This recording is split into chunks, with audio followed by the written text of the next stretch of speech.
son dernier album. Là. Et alors, vous en pensez quoi? Ah ben, il est super. Hein.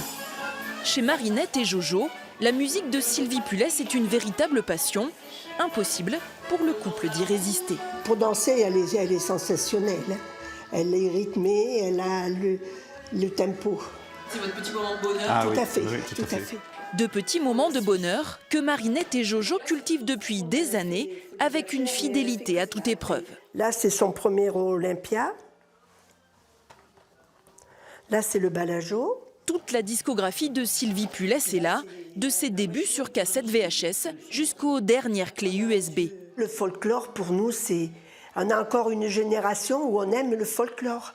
Et elle joue le folklore à la perfection. Hein. Avec Sylvie, c'est vrai qu'on se régale. Et franchement, ah oui. Depuis 17 ans, le couple ne loupe aucun des spectacles de l'artiste et en tient un décompte précis. Je pense qu'on est à 900... On est à 850. 850 balles, 2 Olympia, beaucoup de souvenirs. Dans un classeur, Jojo compile aussi tous les articles de presse sur Sylvie Pulès. De vrais groupies, en fait. Ah ben, on est fan.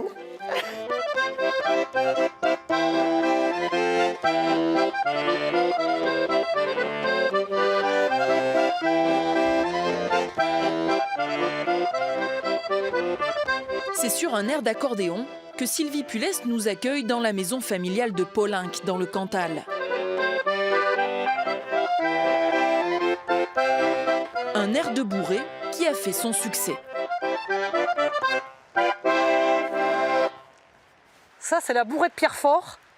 C'est l'une de mes premières compositions. Bourrée qui a fait maintenant son petit bonhomme de chemin, puisque quasiment tout le monde la joue. Les groupes folkloriques, enfin, elle est au programme des orchestres et des groupes folkloriques de la région. Tu danses avec Loulou? Chez les Pulès, l'accordéon est une histoire de famille, des ritournelles dans lesquelles chaque génération baigne dès le plus jeune âge.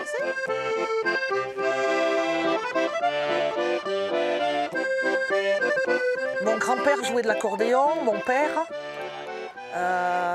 mes frères aussi. On écoutait beaucoup Tivet, Ségurel, Monédière, voilà les grands noms, disons, de la musique traditionnelle de cette époque. Reine de l'Auvergne pour les uns, Madonna de l'accordéon pour les autres. À 47 ans, Sylvie Pulès est une artiste accomplie qui a rempli les salles de spectacle les plus prestigieuses. La façade de l'Olympia, le 8 mai 2010. Ah ben ça, c'est un grand moment, oui, là.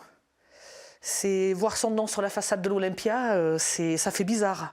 Et obtenu l'une des récompenses majeures du monde de la musique, un disque d'or pour ses 30 ans de carrière. Ça représente 5000 balles, 2 millions de danseurs et 2 millions de kilomètres parcourus.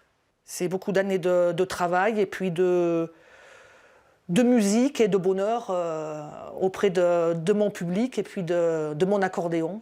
Un succès que Sylvie partage volontiers avec son frère David, auteur de certaines de ses chansons, ode à la ruralité et à l'ancien temps.